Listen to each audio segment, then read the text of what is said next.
We're going to update on a recent arrest and investigation that was made here in Lincoln a few days ago. We have with us Chief Teresa Ewens, Assistant Chief Jason Stilley, and Captain Jake Dilsaver that will be speaking today.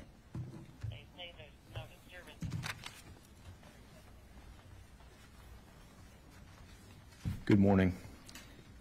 As Officer Parker mentioned, also present with me is Chief Teresa Ewens, also Captain Jake Dilsaver to my right, your left, who is in charge of our Special Victims Unit, who handles sexual assault victims of sex assaults of children. And that unit is responsible for this ongoing investigation. So the purpose of the press conference today is to provide some details into that investigation and also announce the arrest of Mensah, M-E-N-S-A-H, Gozo, G-O-Z-O, who is a 59-year-old male resident. He was originally arrested for kidnapping and sexual assault of a child. He has since been charged with one count of sexual assault of a child and one count of child enticement. In order to give some order to this press conference, I will make a few general comments about the timeline. I will turn it over to Captain Jake Dilsaver to talk about some of the resources that are available in our city.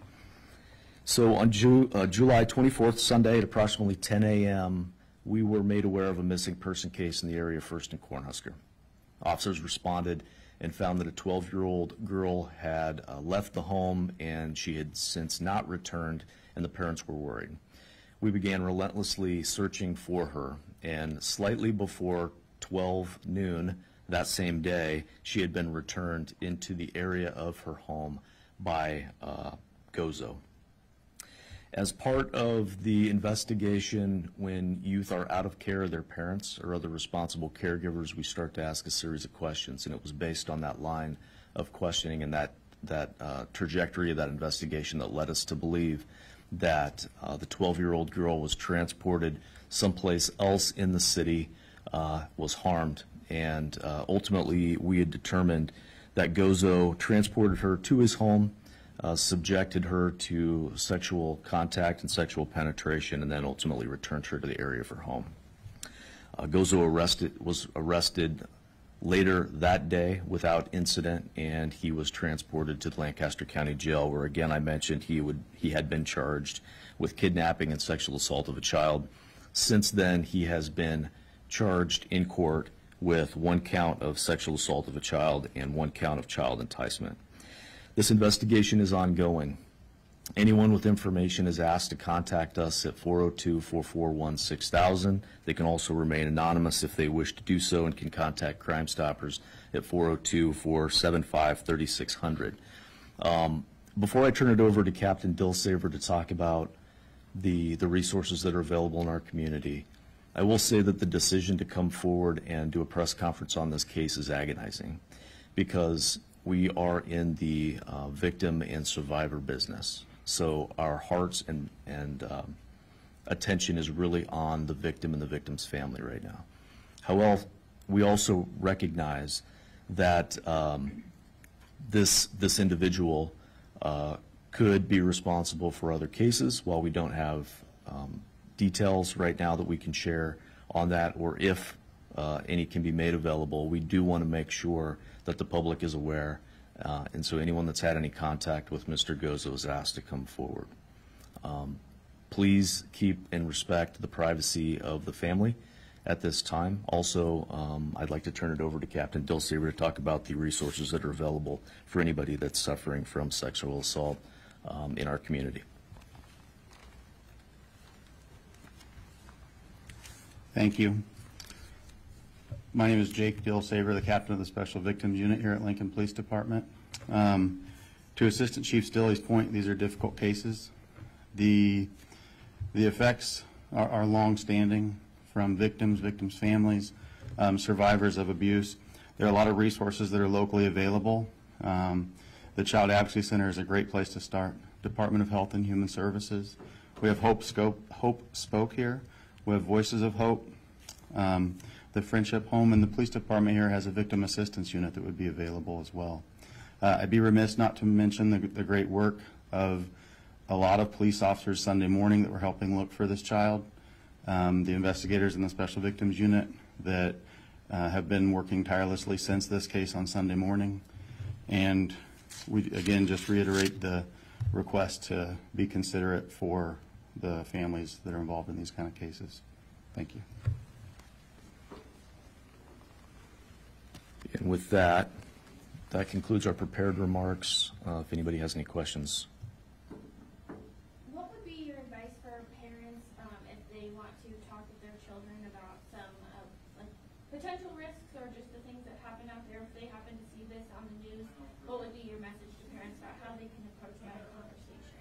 I think I would say, and certainly Jake can chime in, that it really does start before the event, and you need to have an open dialogue with your kids about a number of things. This is just one of those many things, is what to do if someone approaches you, who you can talk to, and if something happens to them, and just keep that open dialogue. But certainly, if Jake has anything to add, he can certainly do so. Did this guy know this family at all, or the family? As part of the investigation, we look into any prior relationship, and at this time we haven't established one, but that doesn't mean that one doesn't exist. So the investigation does continue, and that's one of the aspects that we're trying to hammer home. So do you think this guy was just cruising around looking for somebody to kidnap? At this time, that's pretty much the trajectory that the investigation is taking, but I don't have enough details to say that that's absolutely the case.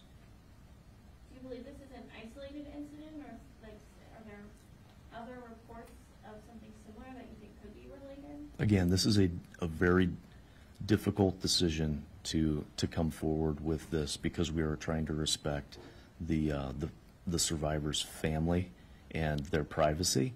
We also want to make sure that it is an isolated event and that we don't have other victims out there. So it's very important, and we're asking for the public's assistance if they have any similar events. If there's people that believe that this is a similar event and they haven't come forward, there are avenues to come forward to us and tell us about those cases. What do we know about Mr. Gozo? How long has he been in Lincoln, and what kind of job or position does he have that might have put him in contact with children? Certainly that's part of the investigation, but I don't have those answers right now for you today.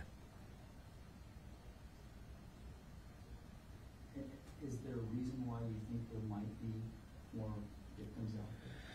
Certainly it's hard for us to wrap our mind around an event as a parent. I look at and this is quite possibly the worst thing that could happen, is that you find your child missing and you realize that they've been harmed, right? And so based on how things unfolded, it's a possibility that this could be a one-off, an isolated event, but there's also the possibility that exists that it could have happened in the past.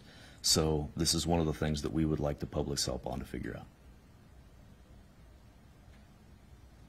So, can you comment anything? It appears that he had a change of clothes for her. I can tell you that the clothing that she was found in when she was returned home were not the same clothes that she left in.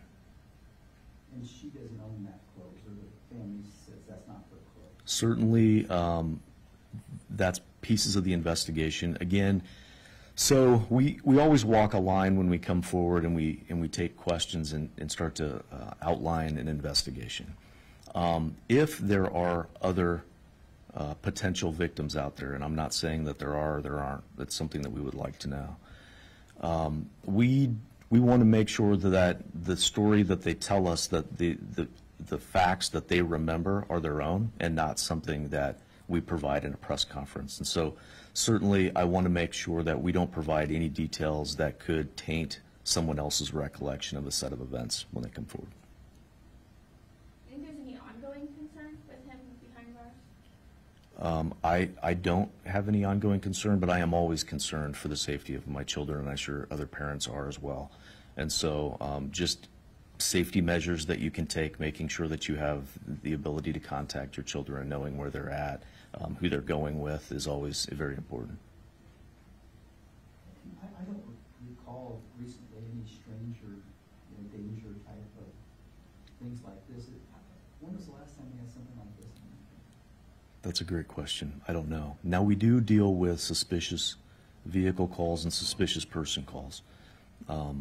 Not necessarily related to this, but when we get those calls, and it's very important to contact us when we have those concerns, we can go out and verify that it's someone that's unknown to the area, but there's a reason why they're there. Sometimes we do find people that are, that may be up to nefarious activities, whether it's scoping out a bank for a bank robbery or waiting to commit some other crime. So I think the best advice that I could have for the public, if it doesn't feel right, certainly call us and we can come out and check it out. There's no harm in that. And did you have any kind of call in that area on Sunday, or was it first, call the person is there the missing child? The first call for us that I'm aware of was the missing child. And did you have any other contacts with this particular guy, or was he on your radar at all? I won't go into that piece of it. Certainly not. We've had contacts, but certainly not to this level. No.